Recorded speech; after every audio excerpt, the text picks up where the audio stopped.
Do you ever have days where you start out to make one thing and it turns out to be completely different?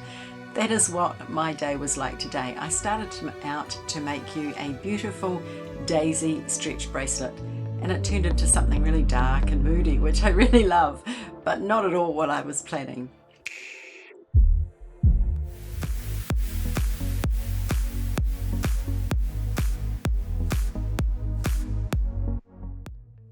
Hi, welcome back my YouTube friends. If you're new here, my name is Carol, and on this channel we talk about how easy it is to make your own jewellery.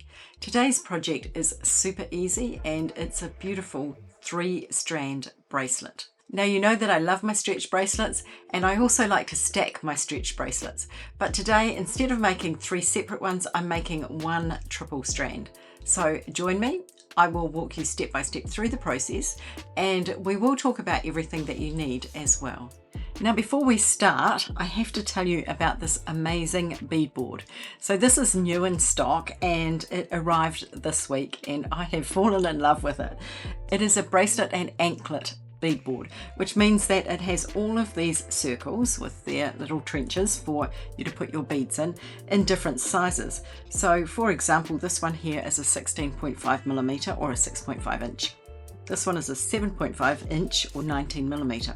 So different sizes for different people, or different size wrists or ankles, and it just allows you to lay out your beads and they don't fly away everywhere. You know, bead boards are fantastic.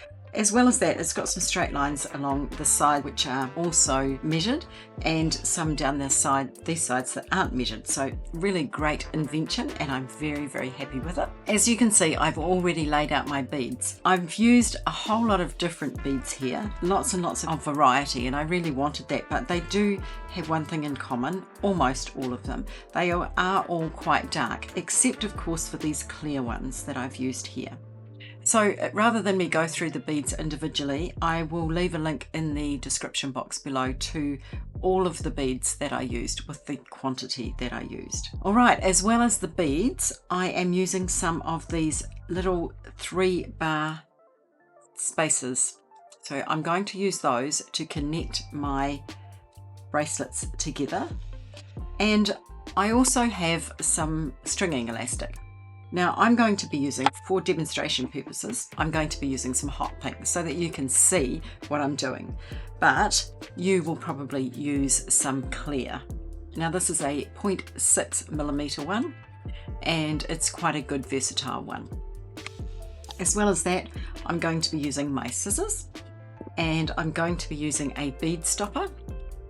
If you haven't used a bead stopper before, wonderful invention.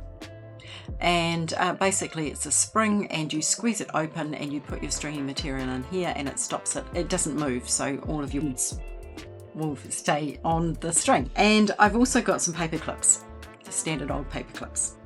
The one other thing I've got is a big eye needle. I've already threaded mine, but a big eye needle, if you have a look here, basically the eye runs from one end of the needle to the other, and both ends of the needle are exactly the same. And what that means is that it goes through the beads nice and easily. I've got here another needle which I have used in the past for stringing, and you can see here, hopefully you can see, that the eye of the needle is slightly larger than the needle itself. So that means that even though the needle will go through the beads, maybe the eye, once you get the stringing material through, won't go through. So I'm not using that one today. I'm using my big eye needle, which makes stringing so much easier, and it's also super easy to thread because it's got a huge eye. So to get started, as I said, I've already threaded my needle. Now one thing to note is that I have doubled up my elastic here. Now you will need approximately 1.5 meters. Each piece, and I've got 3 of them, is about 50 centimeters long. And before you start, you need to pre-stretch your elastic. And the reason I'm doing that is because I don't want it to stretch once everything's all threaded on, because then I'll end up with some gaps. So just giving it a bit of a tug along the length, and we're good to go. All right, so I've folded it in half and I've threaded it on my needle, and I'm going to put a paper clip on one end, on the folded end. Right, Now let me talk to you a little bit about how I've laid out my beads before we start. This one is the center string, and the reason it's the center string is because it has this focal bead. So it's quite a large bead. I think it's about 14 millimeters. So it's a lampwork bead with these beautiful roses on it, and it's got some colors of blue and kind of a terracotta color on the inside. So that's my focal bead. And so on either side of that, I've got some cubes. Once again, I'm using different shapes and different size beads to give some contrast and some texture to the piece. So I've got some cubes, some oval beads, and so those are all glass. I've got these metal beads here that are stardusts, and more glass beads of different shapes and sizes. And the other one that I've got here is a rondelle. That is a beautiful faceted glass 6x8 millimeter rondelle. Now my wrist measures exactly 16.5 centimeters, which as it happens is the same size as this circle here. However, to make the bracelet sit right, because 16.5 centimeters around my wrist means that by the time I add the beads, it's a little bit bigger than that. So I've actually added in a couple of extra beads, and it's sitting on there only just because it's actually poking out a little bit because it's slightly larger than that circle. Hope that makes sense. I've talked about the beads. We are going to be using the connectors. I've talked about those. I think we're ready to get going. So I've got my elastic with my paper clip on the end, and I'm just going to start stringing the beads. So I'm going to start, no, I'm not going to start. Yes, I am. I'm going to start here. And it's as easy as just putting the beads on. Now I've got 3 beads here, and then I've got a connector. So 3 beads, and then I'm going to put on my connector. Now I actually only need 4 of these connectors, but I've put them in as placeholders in the other ones, but you could use anything just to make it, even a different colored bead, just to hold the place. Now I'm hoping that I got this in the right place, because while I had this all laid out ready to go, and the cat decided to walk out all over it, so I had to relay them out. So hopefully they're right. We'll check them as we go. So what I've done here is I have threaded on the connector in the spacer bar through the center hole. All right, and then I'm going to string on to the beads to the next one.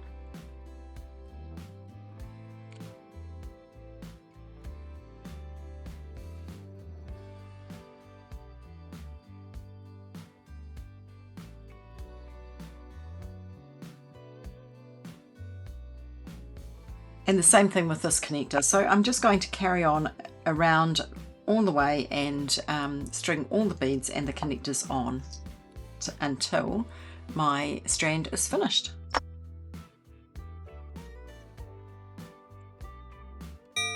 Okay, there's my first strand of beads all strung on. Now notice that I started opposite my focal bead. And the reason I did that is so that I know exactly where I'm going to start each strand when I thread it. And the other thing to note is that I didn't talk much about the pattern that I've used, but basically I started with the focal, and I have repeated the same pattern down either side. So when I fold it in half with my focal at the top, the connectors should be in the same place on either side. So that's strand 1. Now all I've done here is I've popped my bead stopper on the end to stop the beads falling off. So I'm just going to pop that, actually I'll pop it up here for now. And I'm going to string strand number 2. So I need to thread up my piece of elastic.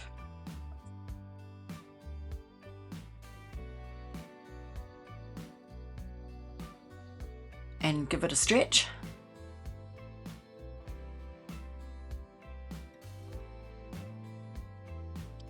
And pop my paper clip on the other end. And the paper clip is just there to stop the beads falling off. You could use anything. I just find that a paper clip's nice and small and it's easy to work with. And most of us have one in our homes.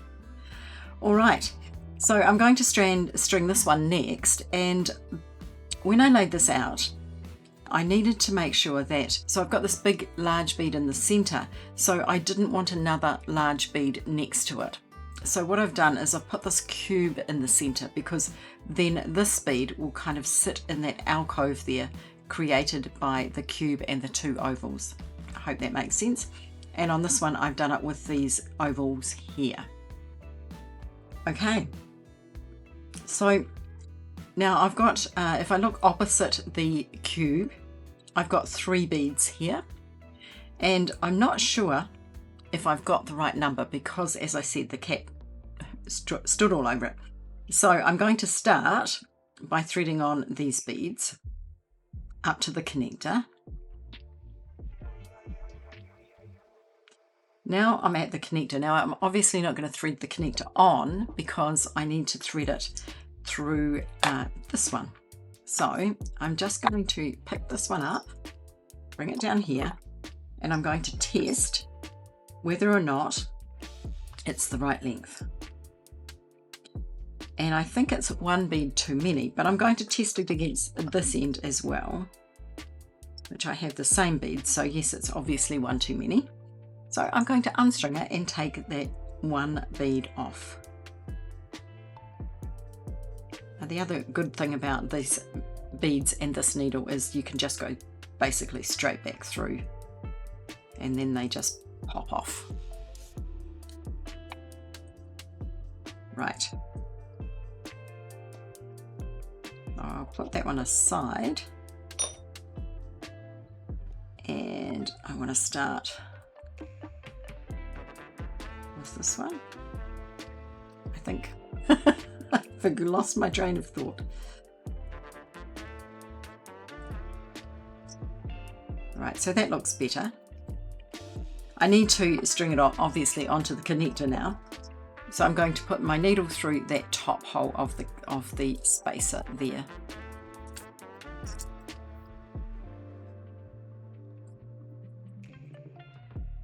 And I'm just double checking that it's going to be about the right size.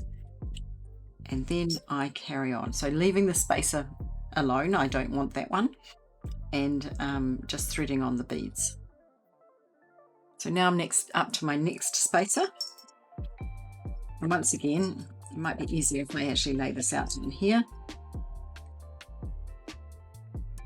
Just laying it out, making sure that it's going to be the right size before I put my thread through the spacer, which it looks like it is. So I will go ahead and do that. And I'm just going to continue doing that just all the way around.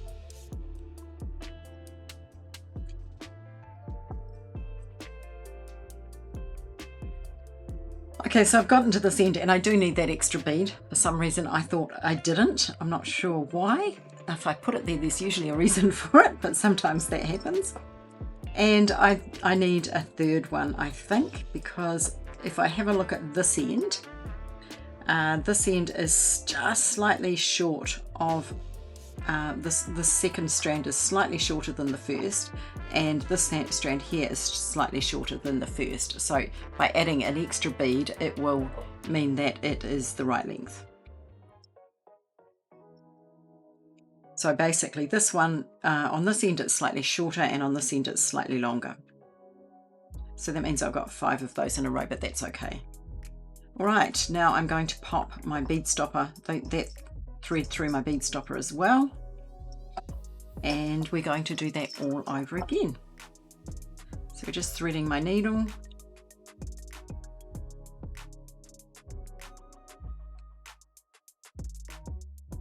Give it a good stretch.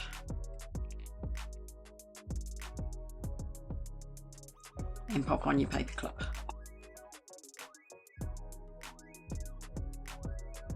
And this one, so opposite the focal, which is the cube, is this bead here. So I'm going to start with that one.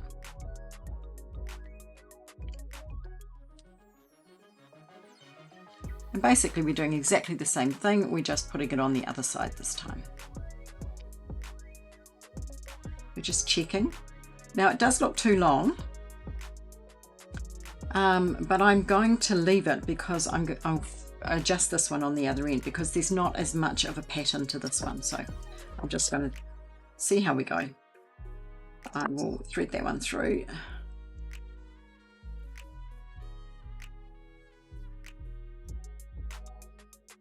And it's fine to do that, just adjust as you go. Just move it so you can actually see it a bit. All right, and carry on. All right, I have my beads all strung on, and you can see here that my third strand, this bottom one, is just a little bit shorter on that end than that one, but I seem to have an extra bead here. So what I'm going to do is take this one off and leave that one on, and I think that will work really well. It's a bit of trial and error when you're doing a project like this, and it doesn't help when your cat stands all over it. Okay, so let's take that one off and see how that works. But I think that will work really well. All right, now we have to tie the magic knot to make this bracelet stay together rather than it falling apart when we wear it. All right, so the first thing you're going to do is take your paper clip off. So just put your fingers through the loop because you want to make sure you keep the loop. You don't want to lose your loop inside the beads. And then you're going to thread both pieces of the elastic through the loop, and then take one of them back underneath and through the loop again. Now every time I do this, I do it a little bit different. And then just pull it up so it's nice and tight. But just be careful, you don't want to break your thread, but at the same time you want it to be nice and tight so there's no gaps. And just double check that you've got no gaps in there. All right, then you're going to tie a knot. Then we're going to thread the threads underneath the beads and cross them over underneath, and we're going to tie a knot again. And then we're going to do that one more time. So underneath the beads, and making sure they're still going under the same space, so they cross. And whoops, I dropped that one. Try that one again. Go underneath and cross them over and tie a knot. So it goes almost along the wire, and because it's hooked through that one there, it's not as likely to come undone. Now if you still feel a little bit insecure about it, you could place a little dab of glue on it and put it inside the bead, but honestly I've never had one fail. So I'm going to just chop my ends off it and leaving just a little tail, and there it's gone inside the bead, and you cannot see it at all, even though I'm using this bright hot pink thread, which actually, incidentally, I quite like going through these clear beads, so I might just leave it. Okay, so we're going to repeat that for the other two strands. Now because we're using different size beads here, they will not be exactly the same size, these three bracelets. Okay, so we got there in the end. We had a few slip-ups, but there's the bracelet, all done. And I really love it. I think it's really cool. It goes very well with my necklace. As I said at the beginning, I was going to make a nice little cutesy daisy stretch bracelet, but it didn't turn out that way. It turned into this instead, but I'm really, really happy. What do you think? Should I have stuck with the original plan, or do you like what I ended up with? Now remember, if you enjoyed this video, it would be really wonderful if you would subscribe to my channel and click that notification bell so that you'll never miss a thing. I upload videos every single week, and also give me that cheeky thumbs up if you really like it. Also check us out on Facebook and Instagram. Thank you so much for watching today. Have a great day, and I'll see you again soon.